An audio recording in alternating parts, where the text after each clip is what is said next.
Tila nakikidalamhati ang ulan sa unang anibersaryo ng pagkamatay ni Dante. Bawat mabigat na patak na bumabagsak ay naghahatid ng lamig sa bawat sulok ng marangyang mansyon ng mga Reyes. Nakaupo si Liza sa harap ng altar ng kanyang asawa, litaw ang pagod at puyat sa kanyang mukha na sinasalamin ng aandap-andap na liwanag ng kandila. Suot ang kanyang itim na damit panluksa, ang kanyang mga mata ay malalim, tila naubusan na ng luha.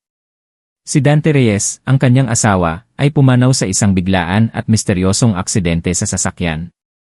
Mabilis na isinara ang kaso at sinabing nakatulog ang driver, ngunit sa kaibuturan ng kanyang puso, hindi kailanman matanggap ni Liza ang ganoong kababaw na paliwanag. Si Dante ay simbolo ng pag-iingat, hindi siya kailanman nagmamaneho ng mabilis at hinding-hindi aalis ng walang paalam. Ngunit sa araw na yon, umalis siya ng walang imik at hindi na kailanman bumalik. Sa loob ng isang taon, nabuhay si Liza na parang isang anino. Sa mansyon na ito, bawat bato, bawat pinto, maging ang bawat ihip ng hangin ay isang masakit na paalala kay Dante. Dati, siya ang manugang na minamahal ng buong angkan ng Reyes, itinuturing na parang isang hiyas, ngunit ang malagim na pagkamatay ng kanyang asawa ang sumira sa lahat. Maagang pumanaw ang kanyang biyanang babae. Ang natitira na lamang niyang kamag-anak ay si Seno Ramon, ang kanyang biyanang lalaki, isang makapangyarihang lalaki, tahimik, may malamig na aura, ngunit laging nagbabalakayong kagalang-galang. Dati, siya ang taong sabay niyang hinahangaan at kinatatakutan, ngunit siya rin ang tanging nanatili sa tabi niya matapos ang libing, nang unti-unti nang lumayo ang mga kaibigan at kamag-anak, at nang ang mansyon ay nabalot na ng katahimikan at amag. Si Seno Ramon ang nag-abot sa kanya ng mainit na lugaw, ang tanging taong matiyagang nakinig sa kanyang mga kwento tungkol sa mga panaginip kung saan buhay pa si Dante. At doon, nagsimulang magbago ang lahat. Ang nakabibinging katahimikan sa pagitan nilang dalawa ay unti-unting napalitan ng mga tingin na mas matagal kaysa sa kinakailangan, mga di sinasadyang pagdampi ng kamay na sapat na para manginig ang kanyang puso. Isang gabi, matagal na tumayo si Seno Ramon sa labas ng pasilyo, para lang sabihin ang isang pangungusap, hindi mo kailangang mag-isa habang buhay. Ang mga salitang iyon, noong panahong iyon, ay tila walang kabuluhan. Ngunit makalipas lamang ang 3 buwan, formal na siyang nag-alok. Maaari tayong magpakasal. Walang sinuman ang makapag-aalaga sa iyo ng mas mabuti kaysa sa akin. Gusto kitang panatilihin sa bahay na ito, bilang isang mahalagang bahagi ng pamilya. Hindi na matandaan ni Liza kung kailan siya tumango. Siguro dahil sa kahinaan, sa pagnanais na kumapit sa kahit kaunting init, o marahil dahil nakita niya ang imahe ni Dante sa katauhan ni Seno Ramon. Ngunit ang hindi inaasahan ni Liza, ang desisyong iyon ang mismong pinto na magbubukas sa isang mas malagim na bangungot. Isang bangungot kung saan bawat hakbang niya ay nababalot ng dugo at luha. Sa unang gabi na wala si Dante, ang kanilang silid ay naging napakalawak at nakakatakot.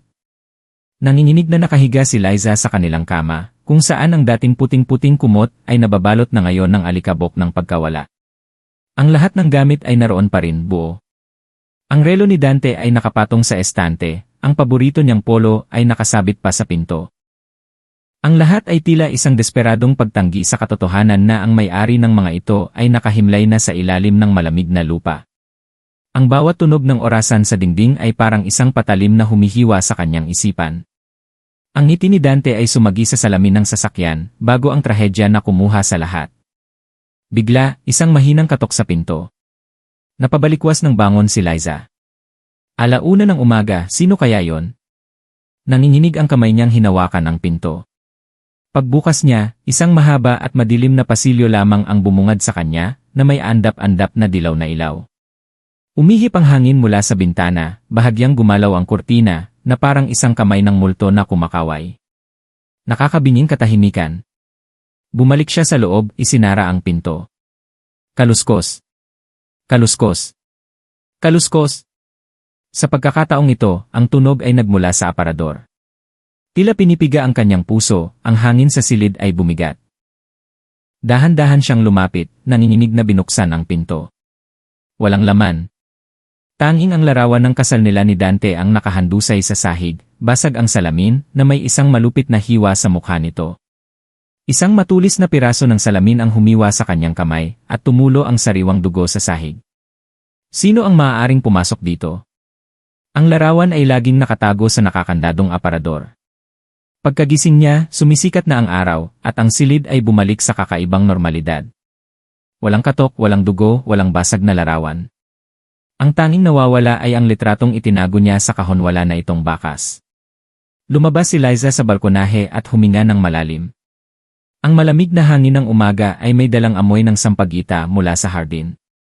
Sa ibaba, nagdidilig ng halaman si Senor Ramon. Tuminala ito, nagtama ang kanilang mga mata, at mumiti. "Maganda ba ang tulog mo?" tanong niya. Mekanikal na tumango si Liza, ngunit hindi niya maintindihan kung bakit ang mga mata nito sa sandaling iyon ay mas malamig pa kaysa sa hamog ng gabi. Mula sa gabing iyon, nagsimulang magpakita ng espesyal na atensyon si Senor Ramon kay Liza.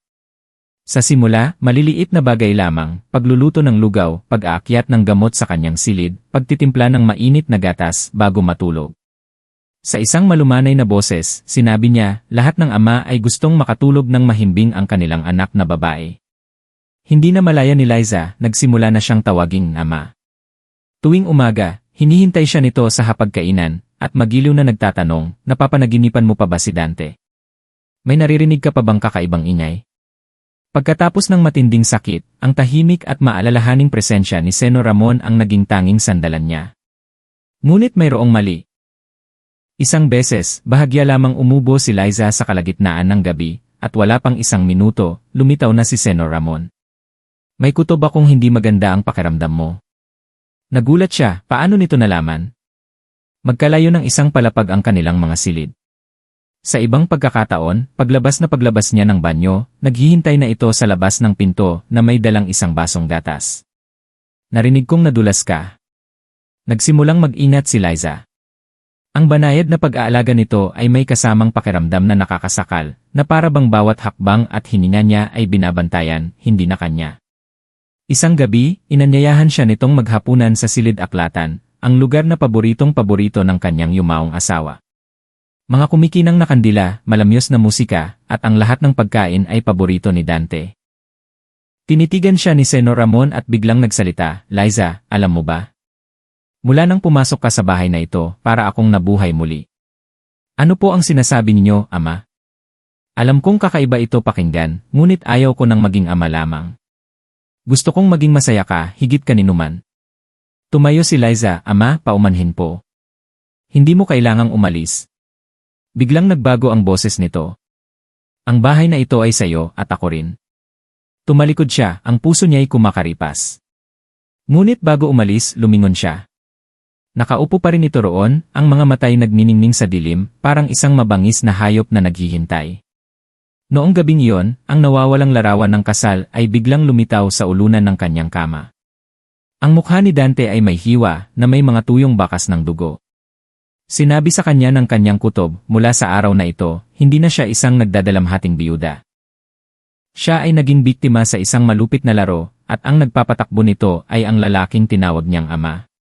Bumuhos ang ulan na parang delubyo sa isang hapon nang matanggap ni Liza ang isang alok na hindi niya kailanman inakala. Ang mesa sa sala ay tahimik na saksi sa kanilang paghaharap. Nagsalinang tsaa si Senor Ramon, ang mga daliri tumatambol sa mesa, habang ang puso ni Liza ay binabagyo sa pag-isip tungkol sa madugong larawan ng kasal kagabi. "Isang taon ka nang nakatira dito," panimula nito, ang tingin ay malayo sa puting orkidya sa bintana. "Nakikita kong sobra na ang iyong pinagdaanan. Walang sinuman ang dapat mabuhay ng mag-isa habang buhay." Nanahimik si Liza. Pamilyar ang mga salitang iyon, na para bang daan-daang beses na niyang narinig. "Matagal ko nang pinag-isipan ito, Liza," diretsong tumingin ito sa kanya.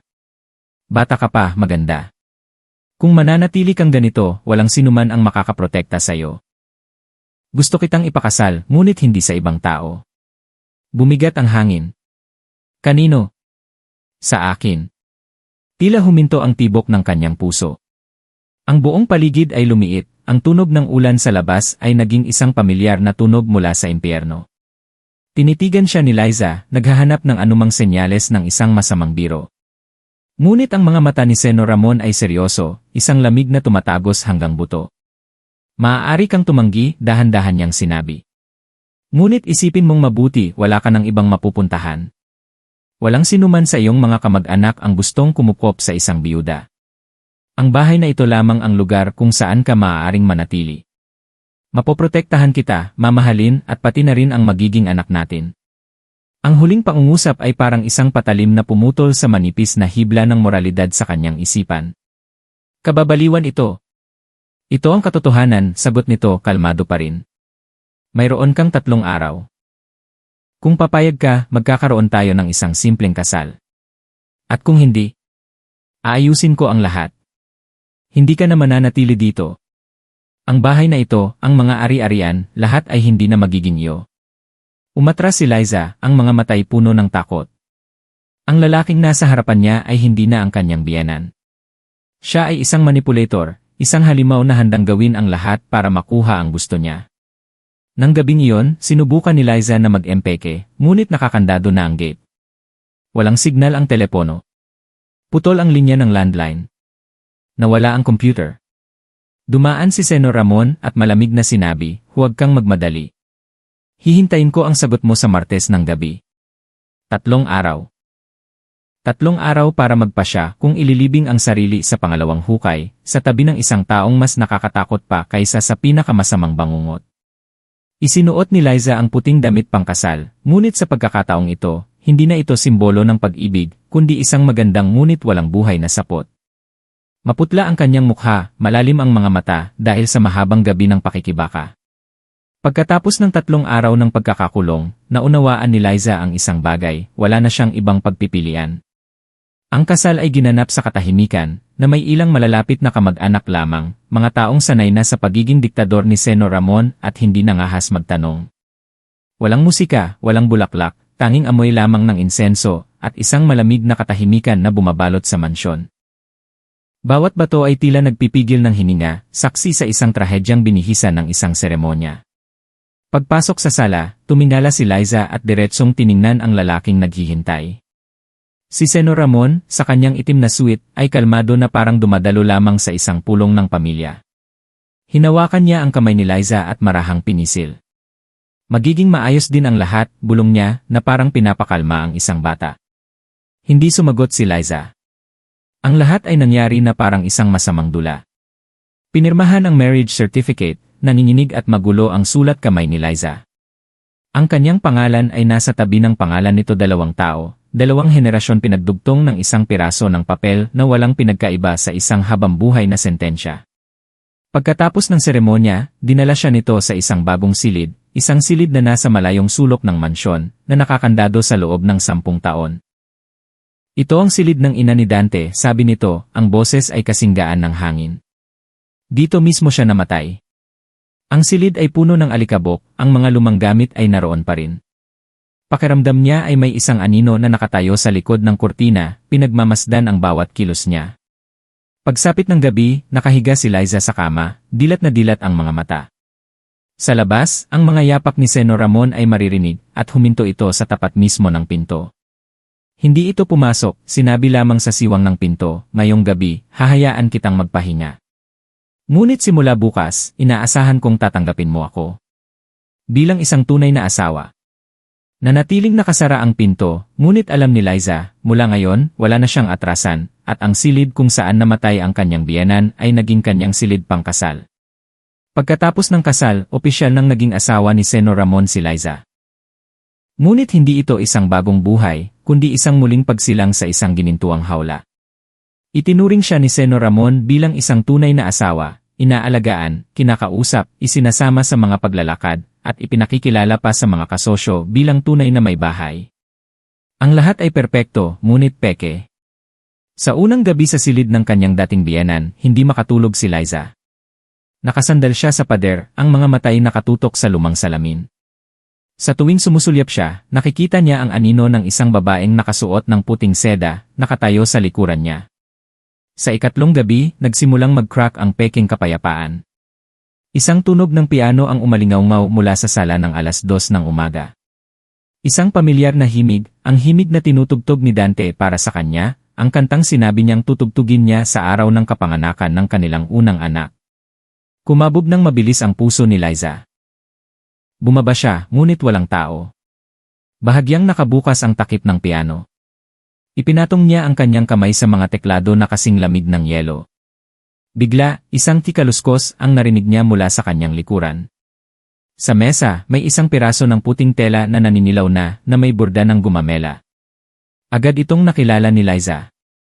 Iyon ang panyo ng kanyang biyenan, isang bagay na lagi niyang dala hanggang sa kanyang kamatayan. Sino ang naglagay nito dito? Kinaumagahan, tinanong niya si Senor Ramon. Walang nagpapiano sa bahay na ito mula nang mamatay si Dante, sagot nito, kalmado ang boses. Siguro ay masyado ka lang stress. Ngunit alam ni Liza na hindi siya nag-ilusyon. Sa sumunod na gabi, mas lumala ang mga bagay. Biglang bumukas ang ilaw sa kanyang silid. Isang anino ng isang babaeng mahaba ang buhok at nakaputi ang nakatayo sa harap ng salamin, nakatalikod sa kanya. Sumigaw si Liza. Ngunit nang pumasok si Senor Ramon, nawala na ang lahat. Liza, kailangan mong magpahinga. Siguro hindi mo pa rin kayang pakawalan si Dante. Gusto niyang maniwala dito, ngunit sa likod ng malumanay nitong mga mata, may isang malamig na kawalan ng damdamin na parabang hindi ito nagulat sa kanyang mga sinabi. At iyon ang mas nagpatakot sa kanya kaysa sa anumang multo. 3 araw ang lumipas, si Liza ay nabuhay na parang isang walang kaluluwang bangkay, hindi na makilala ang panaginip sa katotohanan.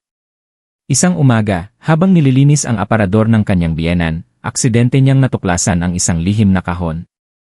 Sa loob, may isang sobrang kulay kape, walang pangalan ng nagpadala, tanging ang 2 salitang Liza na isinulat sa sulat kamay ni Dante.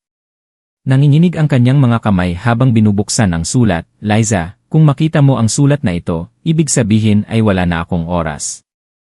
Hindi ako sigurado kung aksidente lang ang nangyari kay nanay at may nararamdaman akong mali kay papa.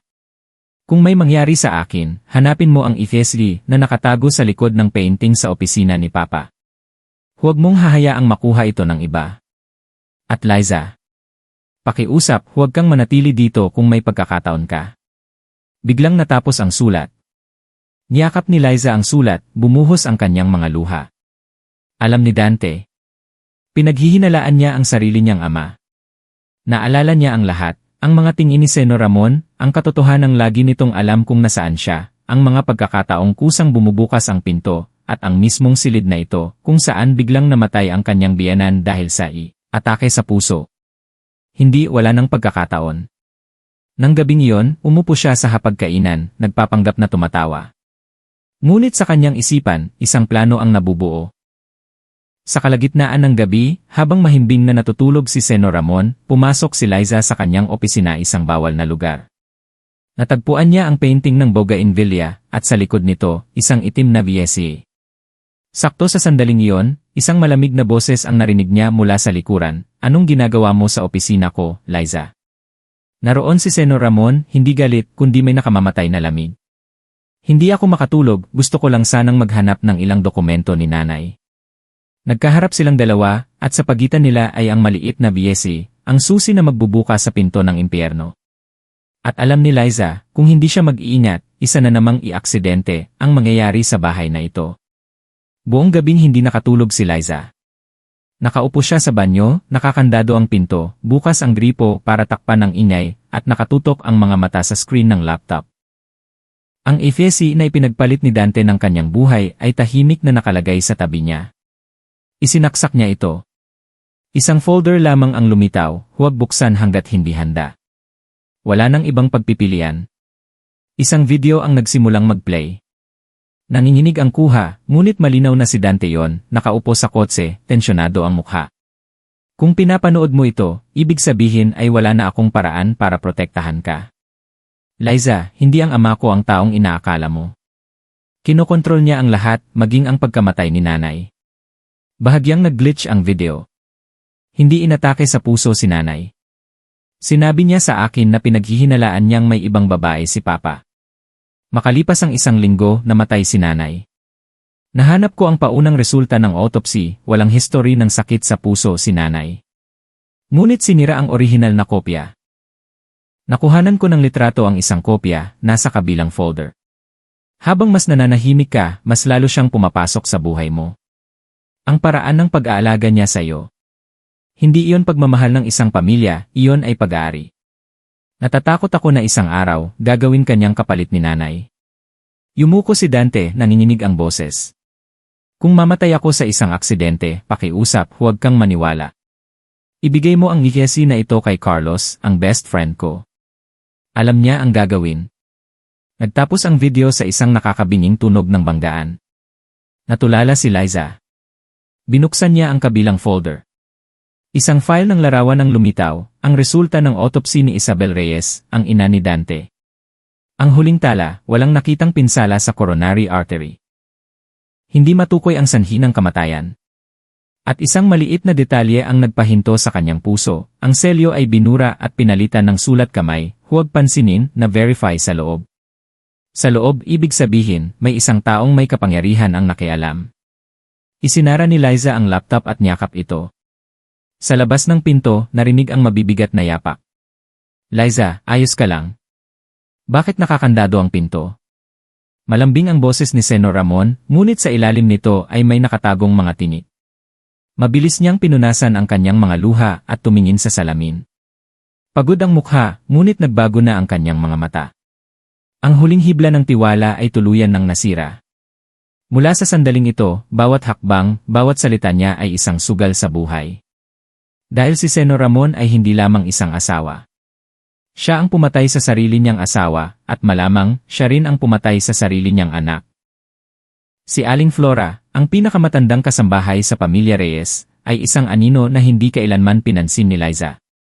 Ngunit ngayon, napagtanto niya, kung may isang taong may nakita, ngunit hindi nangahas magsalita, iyon ay si Aling Flora. Nang hapong iyon, habang wala si Senor Ramon, dahan-dahang bumaba si Liza sa basement kung saan nag-aayos ng mga lumang gamit si Aling Flora. Aling Flora, mahinang tawag ni Liza. May itatanong po sana ako tungkol sa ina ni Dante.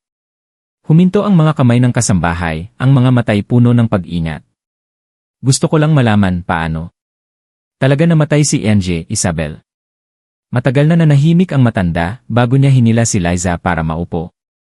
Namatay siya sa kanyang silid, tama. Ngunit walang sinuman ang pinayagang pumasok noon, maliban kay Senor Ramon. Ikinandado niya ang pinto, sinabing hinimatay siya. Pagkalipas ng isang oras, tumawag siya ng doktor, ngunit noon. Malamig na ang ginang. May napansin po ba kayong kakaiba? Nag-aalangang sagot ni Aling Flora. Narinig ko silang nag-aaway ng malakas bago yon. Sumigaw ang ginang, ilalabas ko ang lahat. Hindi mo maaaring ipagpatuloy ang kasinungalingang ito. Kinilabutan si Liza. Ngunit kinaumagahan, sinabi ng lahat na namatay siya dahil sa atake sa puso. Walang nangahas magtanong. Si Sir Dante noon ay tuluyang gumuho. Tinanong ako ni Sir Dante tungkol sa resulta ng autopsy. Hindi ko siya natulungan pero alam kong hindi ito kailanman ipinadala sa ospital. Sinabi ni Senor Ramon na inayos na nila ito sa loob. At noong araw na namatay si Dante, nanginginig ang boses ni Liza. Miss Liza, diretsong tumingin ang matanda sa kanya. Tumawag siya sa akin 2 araw bago ang aksidente. Sinabi niya, kung may mangyari sa kanya, itago ko ang isang susi na nakatago sa ilalim ng kama. Nandoon pa ba? Hindi ko pa ito ginagalaw. Nang gabing iyon, tahimik na dinala ni Aling Flora si Liza sa dating silid ni Dante.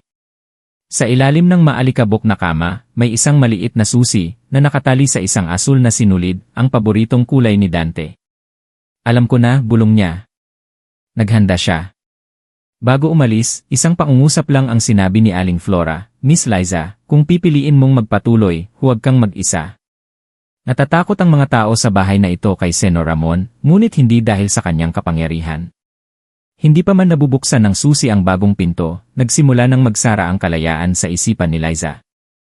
Nabuhay siya sa ilalim ng matinding tensyon. Itinago niya ang susi, ang ifesi, ang sulat, ngunit ang pakiramdam na binabantayan ay lalong lumilinaw. Sa tuwing lalabas siya ng silid at babalik, tila may nagagalaw sa kanyang mga gamit. Isang umaga, habang nagbibihis, napansin ni Liza ang isang maliit na pulang tuldok na kumikinang mula sa estante ng libro. Lumapit siya. Sa likod ng mga libro ay isang maliit na butas, sapat para sa isang mini camera. Nanlamig ang kanyang buong katawan. Hinalughog niya ang buong silid.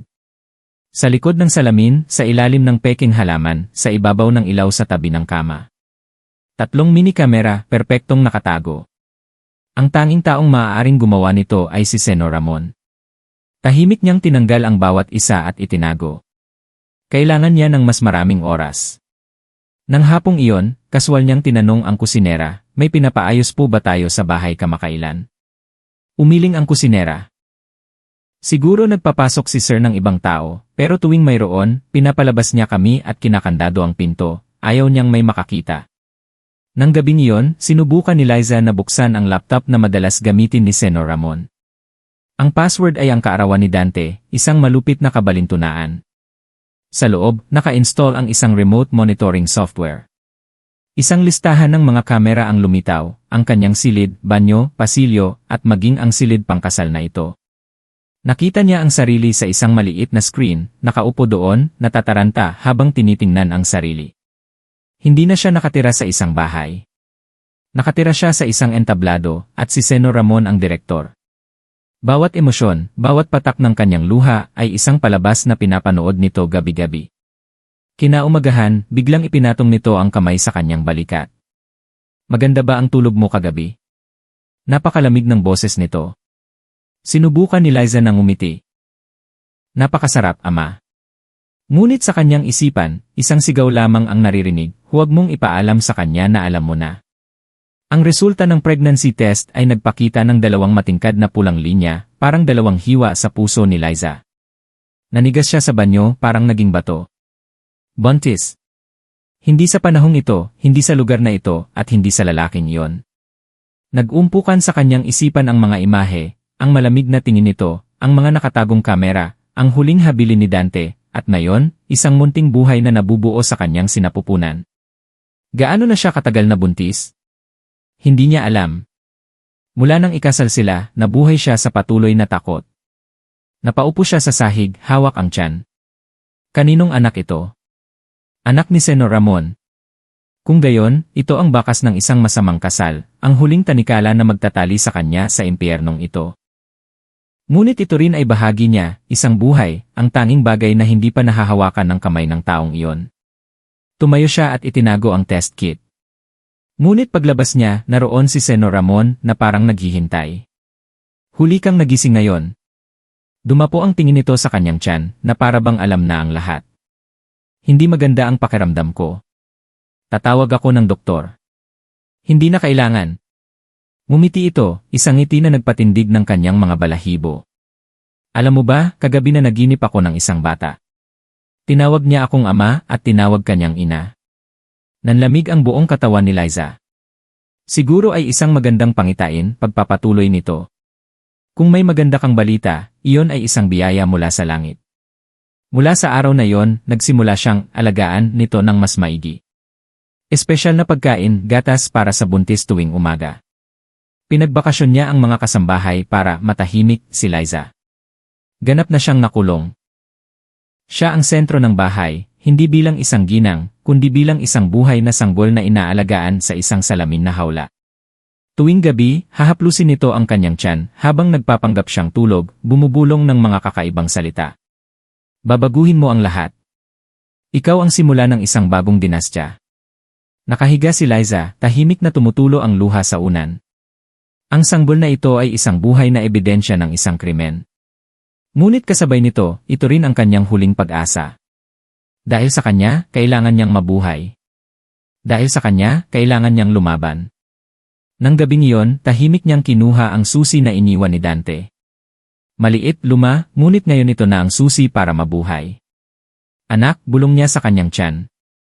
Nangangako si nanay na hindi ka ipapanganak sa isang bahay na puno ng dugo. Mula sa sandaling iyon, hindi na si Liza isang manika. Isa na siyang ina. At ang mga ina ay hindi kailanman sumusuko. Inakala ni Liza na alam na niya ang lahat tungkol kay Senor Ramon. Tunay na pangalan, Ramon Reyes, isang makapangyarihang negosyante, biyudo ng mahigit 15 taon, may isang anak na si Dante, na pumanaw na. Isang malinis na record. Hanggang sa makita niya ang isang lumang larawan sa wine cellar ng mansyon. Naninilaw na ang larawan, ngunit ang mukha ay hindi maikakaila.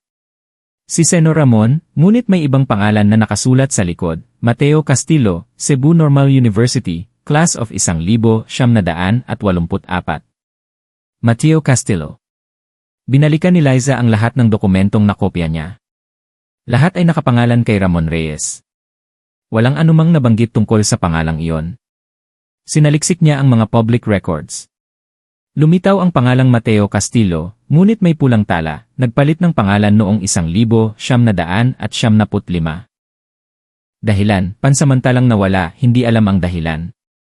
Pansamantalang nawala. Nagpalit ng pangalan?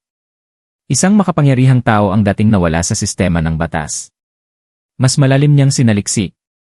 Isang lumang artikulo lamang ang tungkol sa pangalang iyon, isang sunog sa isang bahay sa Cebu noong 1974 na kumitil sa buhay ng 3 tao na pinaniniwala ang asawa at 2 anak ni Mateo Castillo. Ang kaso ay hindi nalutas, ang sanhi ay itinala bilang electrical fault. 1 taon makalipas, lumitaw ang pangalang Ramon Reyes sa Maynila. Napaupo si Liza, naguguluhan ang isip. Ang lalaking kasama niya ay isang dating nawawala, isang suspect, at posibleng pumatay sa sarili niyang dating pamilya para magsimula muli. Alam kaya ito ng ina ni Dante? Ito ba ang dahilan kung bakit siya inatake sa puso? At si Dante, naghinala rin siya, at pagkatapos ay namatay din sa isang aksidente. Niyakap ni Liza ang kanyang tiyan, ramdam ang lamig na gumagapang sa kanyang likod. Hindi na siya nakatira kasama ng isang diktador. Nakatira siya kasama ng isang halimaw na ilang beses nang nabuhay muli sa pamamagitan ng pagsira sa mga taong nakapaligid sa kanya. Isang taong pumatay sa kanyang asawa't anak at naging asawa ng sarili niyang manugang. Isang taong pumatay sa sariling anak at mumingiti habang tinatawag ang sanggol sa kanyang sinapupunan bilang tagapagmana. Isang tao na kapag nagkamali siya ng isang hakbang, susunugin muli ang lahat. Panahon na, kailangan na niyang umalis sa lugar na ito habang may pagkakataon pa.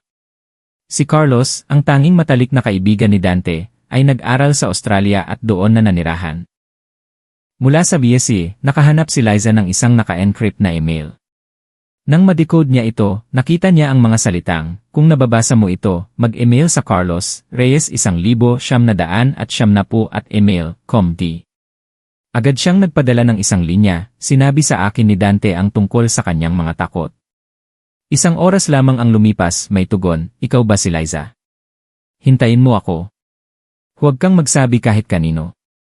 Huwag mong burahin ang email na ito. Makalipas ang 3 araw, lumipad si Carlos pabalik sa Pilipinas. Nagkita sila sa isang maliit na coffee shop sa labas ng syudad. Halos maiyak si Liza nang makita si Carlos. Matangkad pa rin, ngunit mas payat at may bigat sa kanyang mga mata. May iniwan sa akin si Dante, panimula ni Carlos. Akala ko noon ay labis na pag-aalala lang iyon. Patawarin mo ako dahil hindi ako umuwi ng mas maaga. Ikinuwento ni Liza ang lahat, ang mga kamera, ang pagbubuntis, at ang tunay na pagkatao ni Senor Ramon. Hindi nagulat si Carlos. Alam ko ang tungkol sa dati niyang pangalan. Si Mateo Castillo ay isang propesor sa universidad. Pagkatapos ng sunog sa Cebu, nawala siya. Ibig sabihin, pinatay niya ang sarili niyang asawa't anak. Walang ebidensya, nag-aalangang sabi ni Carlos. Ngunit ang isang taong nawala ng buong pamilya ay biglang nagpalit ng pangalan sa halip na humingi ng hustisya, alam mo na. Kailangan kong makaalis doon, mahigpit na hinawakan ni Liza ang kanyang kamay. Ako at ang anak ko. Tutulungan kita, diretsong tumingin si Carlos sa kanya. Pero kailangan nating gawin ito ng tama. Hindi lang tayo tatakas, babaliktarin natin ang buong sitwasyon. Kung hindi, magpapatuloy lang siya, magkakaroon ng isa pang manugang, isa pang anak. Ang siklo ay hindi matatapos. Kaya kong i-record ang boses niya, bulong ni Liza. Lagi siyang nagsasalita kapag akala niya tulog ako. Makikipag-ugnayan ako sa mga tao ko sandi, sabi ni Carlos. Pero Liza, huwag kang magtitiwala kahit kanino. Kahit sa mga taong pinagkakatiwalaan mo dati. Ang babalang iyon ay mas nagpakilabot sa kanya kaysa noong sinabi ni Senor Ramon na ako ang magiging ama ng batang iyan. Ipinatong ni Carlos ang kamay sa kanyang balikat. Maaari tayong manalo, ngunit kailangan nating lumaban na parang dehado tayo.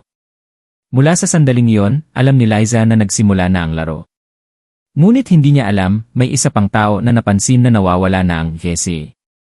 Ang mansyon na iyon ay kakaibang tahimik. Ang hangin ay mabigat na parabang pati oras ay nagpipigil ng hininga. Pumasok si Liza sa hapagkainan, ngunit sa unang pagkakataon, hindi siya nakasuot ng maluwag na damit pambuntis, hindi nakayuko. Nakasuot siya ng puting bestida ang dati niyang damit pangkasal na pinaiklian nakataas ang buhok, at diretsong nakatingin. Tumingala si Senor Ramon bahagyang natigilan. Ang ganda mo. May okasyon ba? Wala po, sagot ni Liza, pantay ang boses. Naisip ko lang na dapat akong manamit ng naayon sa aking papel. Anong papel? Ang papel ng pagiging asawa, diretsong tumingin siya sa mga mata nito. At marahil. Bilang bunsong anak ninyo, kung iyon ang sasabihin ng publiko. Biglang bumalot ang katahimikan. Ang mga mata ni Senor Ramon ay hindi na malayo, kundi puno na ng pag-ingat. Anong sinasabi mo, Liza? Sinusubukan ko lang tingnan. Kung gusto niyo pa bang magpanggap, ama? Isang kilabot ang dumaan sa mga mata nito. Ano ang nabasa mo? Hindi sapat, sagot ni Liza, ang kamay ay nakapatong sa tiyan. Ngunit sapat para malaman na nakatira ako kasama ng isang taong hindi na tao. Tumayo si Senor Ramon at lumakad sa likuran niya. Akala mo ba napakatalino mo, bulong nito? Ako ang nagbigay sa iyo ng pirasong iyon. Umuwi na ba si Carlos? Maaari, dahan-dahan niyang sagot. O maaaring isang tao mula sa nakaraan niyo. Pinisil nito ng mahigpit ang kanyang mga kamay, tumunog ang mga buto. Hindi mo alam kung sino ang kinakalaban mo, Liza. Tumayo siya, hinarap ito, sa unang pagkakataong hindi natatakot. Hindi, alam na alam ko. Inilapag niya sa mesa ang isang maliit na voice recorder, ang pulang ilaw ay kumikislap pa. Tiningnan niya ito at pagkatapos ay siya. Ibigay mo sa akin yan. Hindi, umatras si Liza.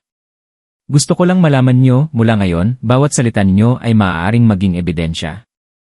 Ngumisi ito. Akala mo ba kaya mong laruin ang larong ito sa akin?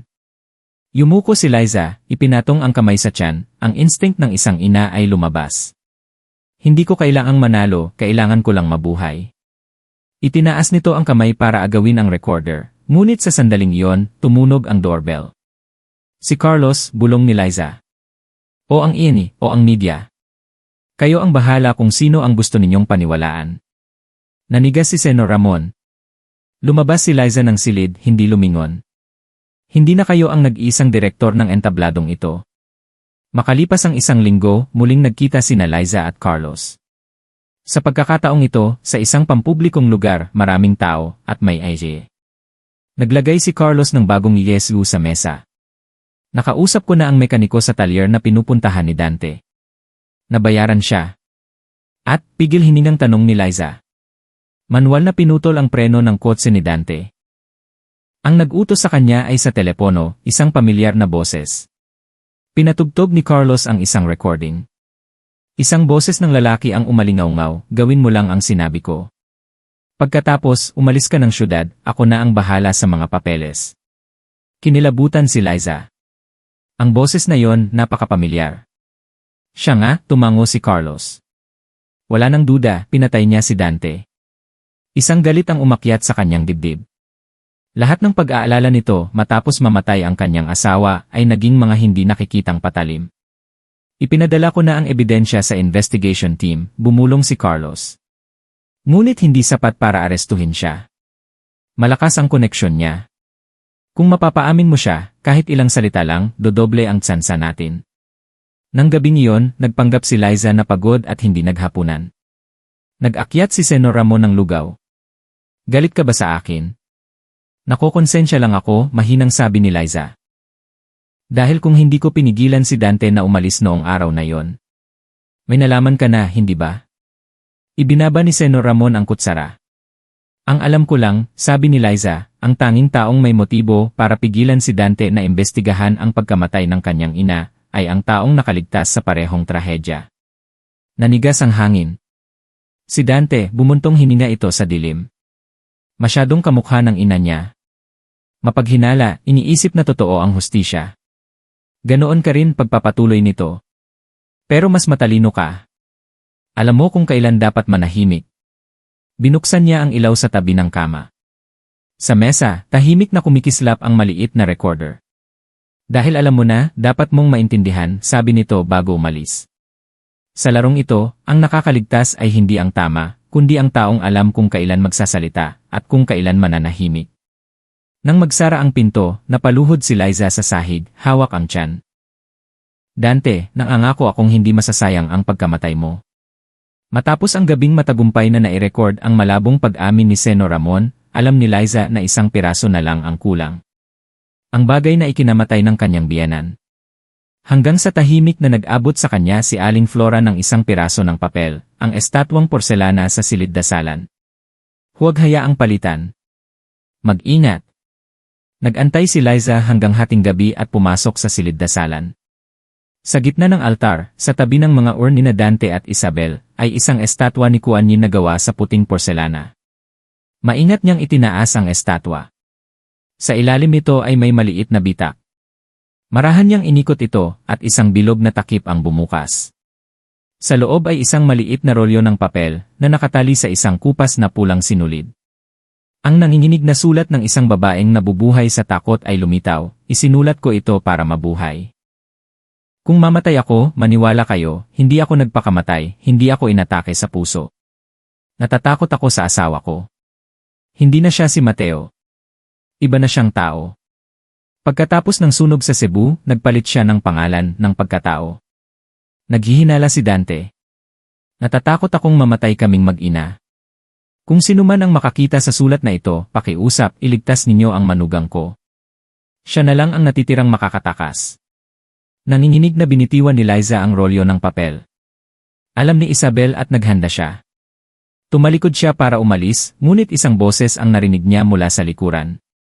Akala mo ba hawak mo na ang lahat? Si Seno Ramon. Nakatayo siya doon sa dilim. Akala rin niya noon ay makakatakas siya. Pinatay mo siya, sabi ni Liza.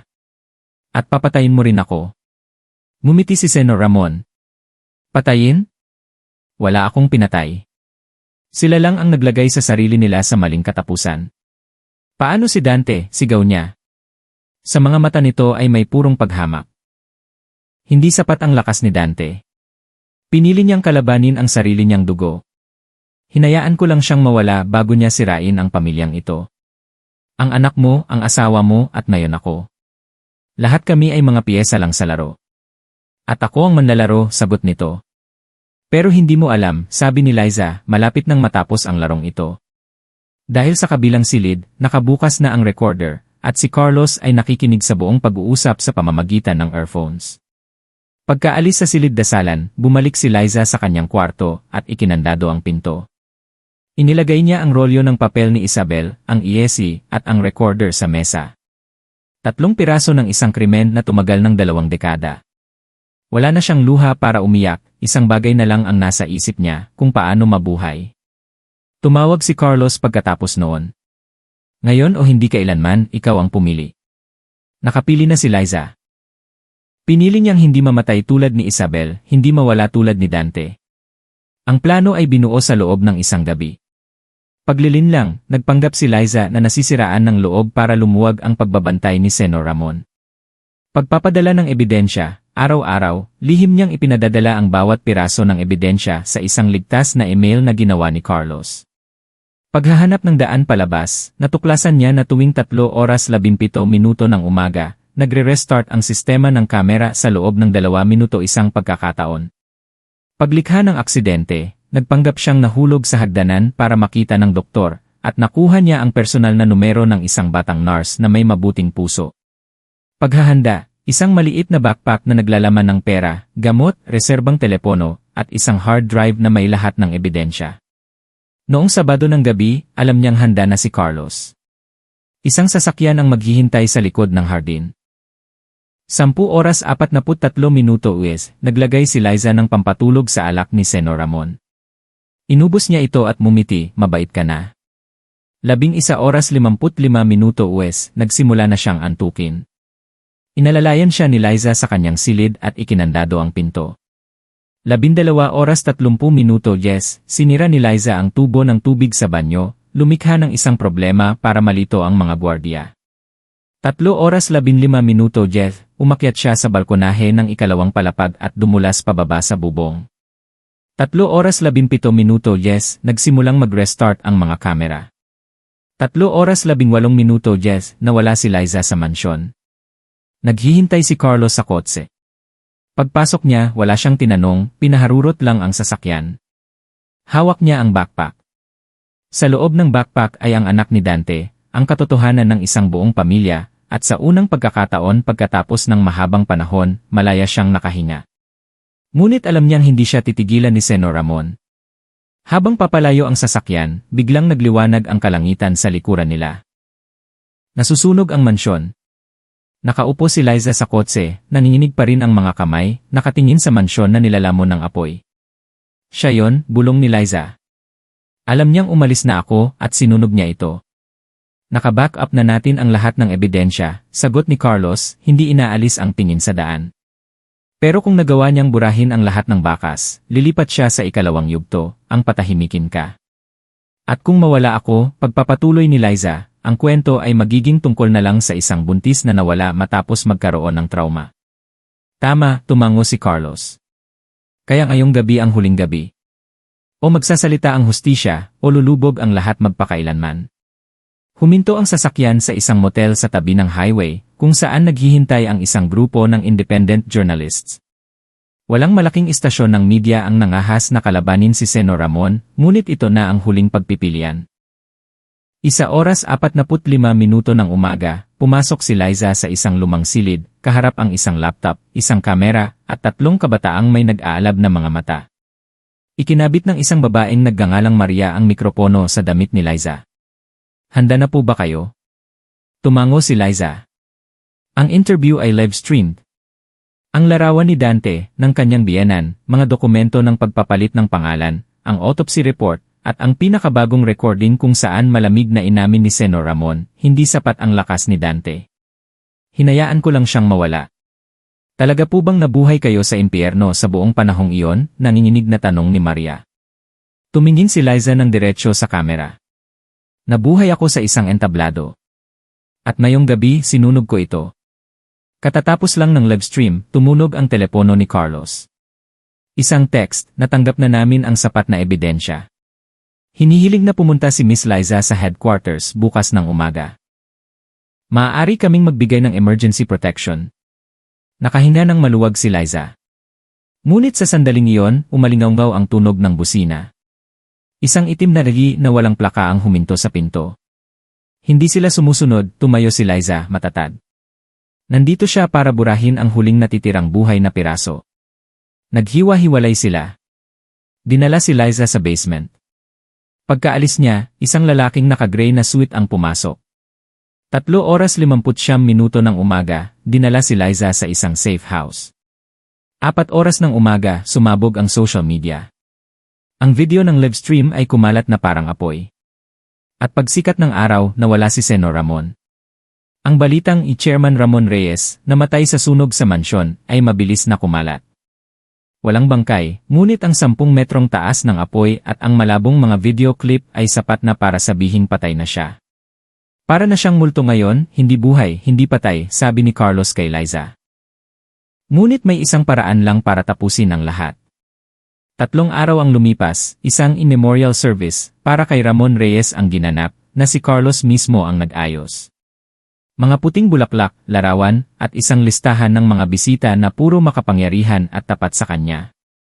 Dumating si Liza na nakasuot ng itim na damit kasama si Carlos, kalmado ang mukha, ngunit malamig na parang yelo ang mga mata.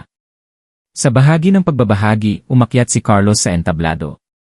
Narito kami hindi lang para magluksa, kundi para ibahagi ang isang bahagi ng katotohanan. Nagbigay siya ng senyas. Umalinggaw ang recording. Hindi sapat ang lakas ni Dante. Natigilan ang buong bulwagan. Sumunod ang boses ni Isabel mula sa sulat, kung mamatay ako, maniwala kayo, hindi ako nagpakamatay. Natatakot ako sa asawa ko. Umugong ang bulungan. Isang matandang lalaki ang tumayo. Impossible. Umakyat si Liza, at sa malaking screen ay sunod-sunod na ipinakita ang papeles ng pagpapalit ng pangalan ni Mateo Castillo, ang autopsy report ng kanyang biyenan, ang file ng sunog noong 1974, ang report sa pinutol na preno ng kotse ni Dante. Bawat ebidensya ay lumitaw na parang mga kandila sa altar ng isang taong hindi pa patay. Sa huli, hinawakan ni Liza ang mikropono. Hindi pa patay si Senor Ramon. Ngunit patay na siya sa aking mga mata mula nang matuklasan kung natutulog ako sa tabi ng taong pumatay sa sarili niyang anak at asawa. Ngayon ay hindi kanyang libing, lumingon siya sa paligid. Ito ang libing ng katahimikan ng mga taong alam ang totoo ngunit piniling yumuko. Walang tumutol. Tanging mga nakayukong tingin, isang marangal na libing na inililibing ng mismong katotohanan. Nang gabing iyon, muling binuksan ng pulisya ang investigasyon. Isang espesyal na task force ang ipinadala sa Cebu. At sa isang lugar sa dilim, pinapanood din ni Senor Ramon ang sarili niyang libing, nanginginig ang mga kamay, hindi sa galit, kundi dahil sa unang pagkakataon, nakita siya sa kanyang tunay na anyo. 3 araw pagkatapos ng Peking libing, inilabas ang isang nationwide manhunt. Si Ramon Reyes, o Mateo Castillo, ay kinasuhan ng 3 krimen, pagpatay, pamimiki ng pagkakakilanlan, at pagsira ng ebidensya. Nag-withdraw ng pondo ang mga shareholder, na-freeze ang mga bank account. Ang dating makapangyarihang mansyon ay abo na lamang. Ngunit hindi pa rin siya nahuhuli. Nawala siyang parang multo.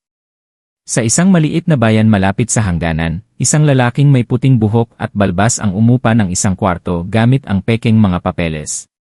Tahimik siyang namuhay, nakatingin sa gubat kung saan walang alaala, walang Liza. Ngunit nakalimutan niya ang isang bagay, kahit ang mga isinumpang kaluluwa ay hindi makakataka sa katotohanan. Isang madaling araw, sinipa ang pinto ng kanyang kwarto. Senor Ramon, arestado ka. Hindi siya lumaban. Kumalat ang balita. Natanggap ni Liza ang balita sa ospital, kung saan naghihintay siya sa kanyang panganganak. Hindi siya umiyak, huminga lang siya ng malalim na parabang nabunutan ng tinik. Dumating si Carlos, may dalang sobre mula sa investigation team. Ito ay kopya ng sinumpaang salaysay ni Senor Ramon. Hindi ko pinatay si Dante, binigyan ko lang siya ng pagkakataon para maaksidente. Masyado siyang matigas ang ulo. Wala akong balak mahalin si Liza, pero naaalala ko sa kanya ang dati kong asawa. Hindi ako masamang tao, isa lang akong tao na hindi marunong magpanatili ng sinuman sa tabi ko, maliban na lang kung hindi na sila makaalis. Nagsasabi ba siya ng totoo? Tanong ni Carlos. Umiling si Liza. Hindi na mahalaga. Ang mahalaga ay hindi lalaki ang anak niya sa ilalim ng anino ng isang tulad niya. Isang umaga sa Taglagas, sa isang tahimik na bayan sa tabing dagat, binuksan ni Liza ang isang puting pintong kahoy. Sa harap niya ay isang luntiang hardin at sa di kalayuan ay ang kumikinang na dagat. Sa kanyang mga braso ay isang 6 na buwang gulang na sanggol na lalaki, mahimbing na natutulog. Ang mukha nito ay may mga guhit ni Dante, hindi maikakaila. Hindi na si Liza ang babaeng nasa bingit ng alanganin, hindi na nabubuhay sa takot. Bawat umaga ay gumigising siya sa tawa ng kanyang anak. Sa araw ng kanyang panganganak, si Carlos ang nag-antay sa labas ng delivery room. Naglagay lang siya ng isang maliit na teddy bear sa tabi ng kuna, na may 3 salitang nakaburda, "Live for yourself." Pinangalanan ni Liza ang bata na Angelo, bilang isang panalangin para sa kapayapaan. Ang bagong buhay ay hindi marangya. Nagtatrabaho siya online, nagbebenta ng mga gawang kamay, nagtatanim ng gulay. Paminsan-minsan ay dumadalaw si Carlos, tumutulong sa pag-aayos ng mga sira, at tahimik na umaalis bago dumilim. Hindi nila pinag-usapan ang pag-ibig. Ang tahimik na presensya ay sapat na. Isang hapon, muling binuksan ni Liza ang huling sulat ni Dante, "Naniniwala akong hindi ka lang makakaligtas, kundi mabubuhay ka ng totoo. Liza, kung magkakaroon ka ng anak, turuan mo siyang mahalin ang katotohanan, ngunit huwag mong kalimutang turuan siyang mabuhay ng may habag. Dahil walang makapagliligtas sa isang tao kundi ang pag-ibig." Itinupi niya ang sulat at idinikit sa kanyang dibdib. Sa labas, tumawa ng malakas si Baby Angelo nang marinig ang alon, kumakaway na parang tinatawag ang kanyang ama. Kinarga ni Liza ang anak at bumulong, "Hindi na tayo mga biktima. Tayo ay mga saksi at isang bagong simula." Paglubog ng araw, ang ginintuang liwanag ay bumalot sa kanilang dalawa. Isang lumang kabanata ang nagsara. Isang bago, payapa, malaya, at buo, ang opisyal na nagsimula. Ang kwento ni Liza ay ang paglalakbay ng isang ordinaryong babae na naglakas loob na harapin ang takot, kumapit sa konsensya, at piniling mabuhay para sa kanyang sarili. Sa isang mundo kung saan ang kadiliman ay maaaring mag-anyong ama o asawa, ang liwanag kung minsan ay nagmumula sa loob, mula sa isang pusong nasasaktan ngunit hindi sumusuko. Nag-iwan si Dante ng isang pamana ng pananampalataya sa katotohanan. Nag-abot si Isabel ng isang mensahe, "Huwag manahimik, iligtas ang susunod sa iyo." At si Liza, sa kanyang tahimik na katapangan, ay ginawang wakas ng isang siklo ng kasamaan ang sakit na kanyang dinanas. Minsan, ang mabuhay ay isang laban, ngunit ang mabuhay ng tama ang tunay na tagumpay. At kung ikaw ay nasa isang madilim na gabi tulad ng pinagdaanan ni Liza, maniwala ka, basta't maglakas loob kang humakbang, kahit nanginginig, darating din ang liwanag.